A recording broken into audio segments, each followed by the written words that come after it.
Welcome back clinic online में नाज़रीन, दोबारा खुशामदीद कहता हूँ। आज हम बात कर रहे हैं बच्चों के हवाले से, क्योंकि बच्चे जो है ना बड़े मासूम होते हैं और बच्चे हर एक को बहुत अच्छे लगते हैं, लेकिन अगर बच्चे बीमार हों तो बहुत तकलीफ की बात होती है। और बीमारी भी ऐसी कि उनकी हड्डियाँ कमज़ोर हो जाएँ, तो आप सोचें कि हड्डियों में फिर जब कमज़ोरी होगी तो जॉइंट्स भी कमज़ोर हो जाएंगे, फ्रैक्चर्स भी हो सकते हैं। अब सवाल ये पैदा होता है कि बच्चों की हड्डियाँ क्यों कमज़ोर हो रही हैं। सवाल से आज हमारे साथ मौजूद हैं पीडियाट्रिशियन हैं डॉक्टर एम ए वहीद साहब, और हमारे बात कर रहे हैं आज रिकेट्स के वाले से। डॉक्टर साहब, हड्डियों की कमज़ोरी जिसको रिकेट्स कहा आपने जी, अब ये बताइए कि आपने फरमाया कि कैल्शियम की कमी हो रही है जी, तो कैल्शियम की कमी क्यों हो रही है? कैल्शियम तो दूध में भी होता है। हाँ, आप और विटामिन डी आपने फरमाया। मैंने आपको ये थोड़ा सा इलाबोरेट किया था कि देखिए, आपने डॉक्टर शहजाद आपने पहले जिक्र किया था कि इमारत के लिए बहुत ज़रूरी है कि बुनियाद जो है बहुत मजबूत हो। बिल्कुल। ये रिकेट्स भी फिर ऐसी कोई बीमारी है कि जैसे दीवार है, उसमें पिलर है तो सरिया भी है, तो सीमेंट भी है, तो कंक्रीट भी है। अगर आप इसमें से सरिया हटा दें और कंक्रीट हटा दें तो फिर दीवार तो ऐसी हो जाएगी ना कमज़ोर, ऐसे आप धक्का मारेंगे गिर जाएगी। तो इस यही हिसाब इस बीमारी में। और जब जो आपने कहा कि जी मैं इसमें कैल्शियम बहुत ज़्यादा है दूध में, बच्चा दूध ले रहा है, माँ का दूध भी पी रहा है, दूध में कैल्शियम बेशक है और माँ के दूध में कैल्शियम की मकदार अच्छी खासी है, लेकिन ये कैल्शियम की मकदार बच्चे को 5 से 6 महीने तक काफ़ी अच्छी मकदार में ये दी हो जाती है। लेकिन इसमें विटामिन डी की कमी होती है। अगर विटामिन डी ही ना हो तो आप जितना मर्जी उसको दूध दें, सारा दिन दूध दें, बहुत सारी चीज़ें दूध की बना के, लेकिन विटामिन डी के बगैर कैल्शियम समझें कि विटामिन डी एक ट्रांसपोर्ट, एक टैक्सी है, वो टैक्सी नहीं होगा तो कैल्शियम फिर ट्रांसफ़र नहीं होगा। तो विटामिन डी की सोर्स आपने बताइए, दोबारा मैं चाहूँगा बता दीजिए जिन व्यूअर्स ने भी ज्वाइन किया, क्या क्या सोर्स होती है? आपने एक जिक्र किया था कि हमारे मुल्क में तो बहुत ज़्यादा सूरज है और विटामिन डी की जो ग़िज़ा है वो विटामिन डी ग़िज़ा हमारे ग़िज़ा के ज़रिए हासिल की जाती है सूरज की रोशनी से, और सूरज की रोशनी बेतहाशा हमारे मुल्क में। हम लोग ही ऐसे हैं कि जो इससे फ़ायदा नहीं उठा रहे। सूरज की रोशनी से हम और भी बहुत चीज़ें हासिल कर सकते, नहीं कर पा रहे। मिसाल के तौर पर बिजली नहीं बना रहे। इसी तरह हमारे लोग जो है वो सूरज की रोशनी का सही इस्तेमाल नहीं कर रहे हैं बच्चों में। ये जो ग़िज़ा के ज़रिए हमें नहीं मिलती विटामिन डी, उमूमन गरीब घरानों में अच्छी ग़िज़ा नहीं होती है, दूध नहीं मिलता है, अंडे नहीं मिलते हैं, पुरानी चीज़ें नहीं होती, गोश्त नहीं खा सकते, तो विटामिन सोर्स जो है वो कम हो जाता है, वहाँ पर मिलता ही नहीं है। ऊपर से ये कि आप अगर सूरज की रोशनी भी नहीं लगाओ जिसमें मुफ्त विटामिन डी आपको हासिल करने की एक सहूलत मिल रही है, तो फिर आपका विटामिन डी नहीं मिलेगा। तो विटामिन डी को हासिल करने के लिए बच्चों को सूरज की रोशनी लगाना ज़रूरी है। यहाँ मैं आपको एक बात बड़ी अच्छी बताऊं, अगर आप बच्चे के सारे जिस्म को के ऊपर सूरज की रोशनी डालें और हफ्ते में सिर्फ आधा घंटा डालें तो इतनी विटामिन डी बन जाती है कि आराम से कैल्शियम की और हड्डियों की बीमारियों पे काबू पाया जा सकता है। अच्छा, वेरी गुड। तो ये बताइए, और अगर सिर्फ एक चीज़ खता कराम माफ़ी कि एक चीज़ और, अगर बच्चे को सिर्फ सर खुला हुआ है और सारा जिस्म ढका हुआ है तो उसमें हफ्ते में अगर 2 घंटे की धूप मिल जाए, सिर्फ हेड खुला हो, तो हफ्ते में 2 घंटे की धूप जो है वो काफ़ी होती है। काफ़ी होती है जी। अच्छा, लाहौर से साथ एक कॉलर है, शुजा साहब हैं जी। अस्सलाम वालेकुम शुजा साहब। अस्सलाम वालेकुम। वालेकुम सलाम, खैरियत से हैं? हाँ, खैरियत से। आप कैसे हैं डॉक्टर साहब? मैंने ये पूछना डॉक्टर साहब से कि मेरे वालिद साहब को ना ये तकरीबन 6 महीने से चूकने के पट्टे में जो है ना दर्द अचानक निकल आई है, अभी सेटिंग नहीं हो रही। कौन सा पट्टा है जी ये? कौन से पट्टे में? चूकने का जो पट्टा होता है ना, कमर का। अच्छा, कमर का। हाँ, कमर का। हाँ हाँ। उसके अचानक वजन उठाया था, उसके बाद दर्द हुई, उसके बाद वो ना वो अभी कुछ उठा नहीं सकते और दर्द होती रहती है। इंजेक्शन लगा के ना बहुत चलते हैं, फिर वो बहुत तकलीफ होती है। अच्छा, एक काम ही कीजिए, आपके वालिद साहब की उम्र कितनी है? हाँ जी, वालिद साहब की उम्र कितनी है?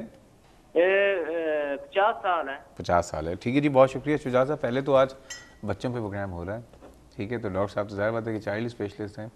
दूसरी बात, हाँ, मैं एज ए फिजिशियन मैं आपको मशवरा ही देता हूँ कि कमर की जो ये बैक एक है उसके बहुत सारे रीज़न्स होते हैं कि इसमें हो सकता है कि इनको हो सकता है कि आम कमर की मोच आग मैकेनिकल बैक एक हो, या हो सकता है कि इनको शियाटिका हो, लेकिन इनको जब तक देखा नहीं जाएगा हमारे लिए बताना बहुत मुश्किल होगा। बेस्ट ये है कि आप किसी करीबी मस्कुलोस्केलेटल डॉक्टर के फिजिशियन या ऑर्थोपेडिक सर्जन को, या सब कुछ नहीं करें फैमिली फिजिशियन को आप जाके करीबी एक दफ़ा मुआयना करवा लीजिए। ठीक है, एक और कॉलर मौजूद है। अस्सलाम वालेकुम। वालेकुम सलाम जी, कौन सा बात कर रहे हैं, कहाँ से? सर, अमजद बात कर रहा हूँ। जी जी अमजद साहब फरमाइए। सर, मुझे ये पूछना था कि ये जो कद नहीं बढ़ रहा होता लोगों का, जी जी, ये मेडिसिन जो टीवी पे दिखा रहे हैं वो यूज कर सकते हैं? क्या यूज़ कर सकते हैं? अच्छे से टीवी पे दिखा रहे हैं ना मेडिसिन वगैरह, ये वो कद बढ़ाने के लिए ये यूज की जा सकती है किसी अच्छे फिजिशियन से? चलें अभी बता देते हैं। ये तो टीवी पे जो दिखा रहे हैं सब फ्रॉड है, लेकिन ये मैं आपको बता रहा हूँ कि सब फ्रॉड है। वैसे मत कीजिए कि टीवी पे आ रहा है कि सर पे बाल आ जाएंगे दवा खा के या कद बढ़ जाएगा, लेकिन डॉक्टर साहब से भी पूछते हैं। ठीक है, रिकेट से भी इसका कोई ताल्लुक है नहीं है। ये बात सुने सर जी, कब तक कद बढ़ सकता है? ये भी बिल्कुल, ये बहुत अच्छा सवाल है कि कब तक कद बढ़ सकता है। ठीक है जी, बहुत शुक्रिया डॉक्टर साहब, दोबारा आते हैं। क्योंकि एक रिक्वेस्ट मैं तमाम कॉलर से कहूँगा, दरख्वास्त ये है कि आज बच्चों के हवाले से प्रोग्राम हो रहा है, रिकेट्स के हवाले से, हड्डियों के हवाले से। बच्चों की अगर हड्डियों में या कोई तकलीफ है तो प्लीज़ आप ज़रूर कॉल कर सकते हैं। डॉक्टर साहब ये बताइए, धूप का एक्सपोजर आपने कहा था जी कि अगर बच्चे को हफ्ते में पूरा जिस्म आप धूप में एक्सपोज किया जाए आधे घंटे के लिए भी तो वो काफ़ी है। अगर सर से वो एक्सपोज कर लें पूरे हफ्ते में 2 घंटे भी तो वो काफ़ी। अब ये बताइए कि बच्चों को एक्सपोज करना किस उम्र से शुरू करना चाहिए और किस वक्त की धूप? क्योंकि सुबह की भी धूप होती है, दोपहर की ज़रा तपिश ज़्यादा होती है, फिर शाम की भी किरणें होती हैं। ठीक है, फिर लोगों को ये होता है धूप में डालेंगे बच्चा काला हो जाएगा। ये सबसे बड़ा अलमिया है कि माओं को जो है ना अपने बच्चों के रंग की फिक्र हो जाती है कि मैं धूप में निकालूंगी और ये काला हो जाएगा। भाई जैसे हमारे माँ बाप का रंग है हमारा एग्जैक्टली वैसे आएगा जेनेटिक्स के ज़रिए, और धूप में डालने से फ़ायदा हो रहा है। रंग तो वक्ती तौर पर चेंज हो जाता है, बाद में सही भी हो जाएगा। अच्छा, इधर ये बात आपका बड़ा अच्छा सवाल है कि देखिए विटामिन डी जो है ना वो अगर माँ के अंदर जब प्रेग्नेंट होती है और विटामिन डी की अच्छी खासी मकदार है तो विटामिन डी जो है माँ अपने बच्चों में ट्रांसफ़र कर देती है। वो 1 से 2 महीने 3 महीने तक काफ़ी होती है। उसके बाद आपको अपनी विटामिन डी बच्चे को बनानी पड़ती है, जिसके लिए बच्चे को धूप में रखना बहुत ज़रूरी है। अगर वो बच्चा माँ के दूध पर है तो माँ का दूध जो है वो कुछ मकदार रखता है विटामिन डी की, लेकिन वो नाकाफ़ी होती है। लिहाजा धूप की तपिश या धूप की रोशनी में रखें उसको ताकि विटामिन किस वक्त की धूप? इसमें कोई ऐसी कैद नहीं है किस वक्त की धूप। सुबह की रख लें। धूप जो अच्छी वाली है वो ज़्यादा अल्ट्रावायलेट रेज देती है। इस धूप में एक रेज होती है उसका नाम है मतलब अल्ट्रावायलेट रेज हम कहते हैं। उसके अंदर ऐसे नैनोमीटर्स की फ्रीक्वेंसी होती है कि वो हमारे स्किन की जो एपिथेलियम है उसके जो सेल्स हैं वहाँ पर एक मादा होता है उसको 7 हाइड्रोकोलेस्ट्रॉल कहते हैं। उसको वो फिर विटामिन डी में चेंज करता है जो कि इनएक्टिव फॉर्म होता है। तो वो धूप आपको किसी भी वक्त की हो, तेज़ धूप ज़्यादा अच्छी है। तेज़ धूप ज़्यादा अच्छी है, बहुत अच्छी। लेकिन बच्चा झुलस तो नहीं जाएगा? नहीं, तो तेज़ धूप में नहीं रखें आप बच्चों को, हल्की धूप में रखें। और तेज़ धूप अच्छी है लेकिन उसमें नहीं रखा जा सकता। उसमें नहीं रखा जा सकता।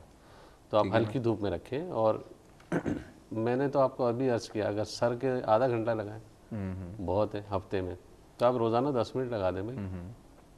ठीक है ना? ठीक है, तो इस तरह से है। अच्छा, अतर साहब ने स्कर्दू से उनके बच्चे का कोई मसला है? अस्सलाम वालेकुम अतर साहब। अस्सलाम वालेकुम सर। जी वालेकुम सलाम, खैरियत से हैं सर? बहुत अच्छे सर। जनाब। सर मेरा एक लड़का है 8 साल का है। जी माशाल्लाह। अच्छा, सेहत थोड़ा सा कमजोर है लेकिन सर्दी हो गर्मी हो उसका नाक बहता ही रहता है। नाक बहता रहता है? जी। ओके, थैंक यू जी। डॉक्टर साहब कुछ पूछना चाहेंगे? जी, एलर्जी का मसला है, कॉल ड्रॉप हो चुकी है। चलें जी, अभी आपके सवाल का जवाब देंगे, लेकिन लाइक ये है कि अभी डॉक्टर साहब ये बताइए ये तो वो बच्चे हो गए, छोटे बच्चे हो गए। अच्छा, अब वो बच्चे जो कि साल 2 साल 3 साल, आजकल तो 2 साल के बच्चों को भी स्कूल में डाल देते हैं। ठीक है, वहाँ स्कूल में भी अक्सर ये होता है कि आजकल स्कूल ऐसे हो गए, एयर कंडीशन स्कूल हो गए, आपने स्कूल के दरवाजे पे छोड़ा, अंदर चले गए, वापस आए दरवाजे से ले लिया। ठीक है, उसके बाद घर गए, जाके सो गए, शाम में उठे और फिर बस वो मैकडोनल्ड ले गए, KFC ले गए, ये हो गया। तो कब तक बच्चों को धूप में टहलाना ज़रूरी, किस उम्र तक? ये जो ग्रोइंग बोन्स है, देखिए रिकेट्स की जो पीक एज है वो 6 मंथ्स टू 2 ईयर्स की एज है। इस दौरान में यानी इस उम्र के दौरानिए में रिकेट्स के केसेस ज़्यादा सामने आते हैं। तो अगर आप बच्चे को 2 साल तक प्रॉपर इनको ग़िज़ा दें और प्रॉपर सनलाइट लगाएं तो रिकेट्स का होना कम हो जाता है। लेकिन अगर 2 साल के बाद भी आप धूप लगाते रहें तो अच्छी खासी विटामिन डी बनती रहती है। और उसकी वजह भी ये है कि 2 साल तक ज़्यादातर माएँ जो है ना बच्चों को अंदर रखती हैं कि हवा लग जाएगी, ये हो जाएगा, तो वो धूप में एक्सपोज नहीं करती हैं। लेकिन 2 साल के बाद जैसे आपने कहा स्कूल भी जाता है तो एग्जैक्टली धूप तो जब लग जाती है थोड़ी बहुत, तो ज़्यादातर केसेस हमें जो मिलते हैं वो ग्रोइंग एज में मिलते हैं। रिकेट्स बीमारी ग्रोइंग बोन्स की है। रिकेट्स जो है ना वो बड़े बच्चों में कम होती है। ग्रोइंग बोन्स कब तक बोन ग्रो कर रही होती हैं? इस बीमारी के लिहाज से तो मैंने आपको 6 साल एज बता दी है, लेकिन बोन ग्रोथ तो बहुत, जैसे अमजद साहब का सवाल था कि कब तो तक बढ़ता है? मुख्तलिफ है, लड़का या लड़कियों में ज़रा डिफरेंट एजेस हैं। लाइक फॉर एग्जांपल बच्चों में जो है, लड़कों में 19-20 ईयर्स तक बोन ग्रोथ होती है, हाइट हो जाती है। इसी तरह से लड़कियों में भी जो है सिमिलरली इसी तकरीबन इस एज तक या इससे थोड़ा पहले 1-2 साल पहले तक बोन ग्रोथ होती है। अच्छा, अब हाइट बढ़ती है। हाइट बढ़ती है। ये बताइए कि इन्होंने कहा टीवी पे आ रहा है, वो मुख्तलिफ प्रोग्राम, वो दवाएं बताते हैं, ये दवा इस्तेमाल करो ख़त बढ़ जाएगा, सही है? डॉक्टर साहब मैं आपको एक बात अर्ज करूं, पिछले दिनों एक प्रोग्राम में यही हो रहा था कि फलाना हर्बलिस्ट आया था, उसके पास कोई डिग्रीज नहीं है, उनके पास कुछ नहीं है। हर्बलिस्ट जो हैं, जो ये प्रमोट कर रहे हैं चीज़ें, उनके पास जब पढ़े लिखी कोई डिग्री नहीं है तो उनकी प्रोडक्ट की क्या ऑथेंटिसिटी? नहीं, वो डिग्री है, वो कहीं बाहर का एक चक्कर लगा के आ जाते हैं और पता नहीं वो कौन सी ईरान तुरान की हाक के साहब वो थी श्रीलंका की डिग्री। अच्छा। और जब वहाँ पता किया कि भाई ये डिग्री है कि ना, हमारा तो यहाँ कोई ऐसा इंस्टीट्यूशन ही नहीं है डिग्री देता है, तो उनकी प्रोडक्ट जो है उसका कोई स्टेटिक्स तो निकाला नहीं है, उनकी क्या साइड इफ़ेक्ट्स है, कब असर करती है, कितने दिन में क्या कर देगी। हाइट बढ़ाने की बात करेंगे, हो सकता है आँखों पे बुरा असर डाले वो, तो लिहाजा ऐसी चीज़ों से बहुत इज्तनाब करना चाहिए। आम आवाम को पता ही नहीं है, वो बेचारे उनको पढ़े लिखे नहीं हैं, उनको मालूमात नहीं है। लिहाजा मैं समझता हूँ कि बेहतर से बेहतर मालूमात आपके प्रोग्राम के ज़रिए उन्हें।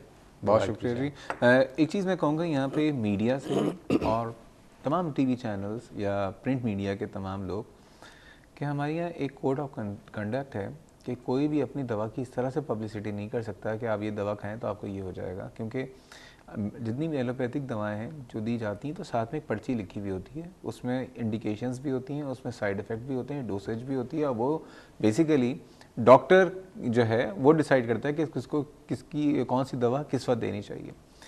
ये जो हमारे यहाँ बहुत सारे लोग जाली डॉक्टर या जाली होम्योपैथ या जाली हर्बल स्पेशलिस्ट बन के आए हैं, homeopath, I do respect homeopath, I do respect herbal specialist, I do respect हकीम्स, ठीक है, ये सब ठीक है, मुख्तलिफ ऑल्टरनेट थेरेपीज हैं, लेकिन जेन्युइन तो हो ना।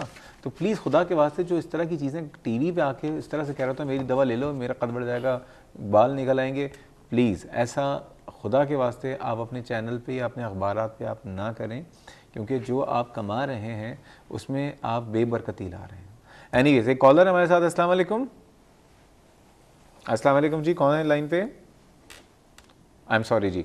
मज़ीद बातें करेंगे डॉक्टर साहब से, आप पूछेंगे अगले हिस्से में कि दूध, क्योंकि हमारे ये भी तो बड़ा मसला है कि बच्चों को कौन सा दूध पिलाएं, गाय का दूध पिलाएं, उसके बाद या फार्मूला मिल्क पिलाएं, कब तक पिलाएं, और अगर गाय का पिलाएं तो कौन सा पिलाएं, गवाले वाले का पिलाएं या टेट्रा मिल्क पिलाएं, ठीक है। और बड़े जो हैं उनकी भी हड्डियों में अगर ये धूप ले लें या दूध पिएं तो हमारी हड्डियाँ भी कैसे मजबूत हो सकती हैं या नहीं हो सकती हैं, सारी बातें करेंगे। जा रहे हैं छोटे से ब्रेक पे, हमारे साथ रहिएगा।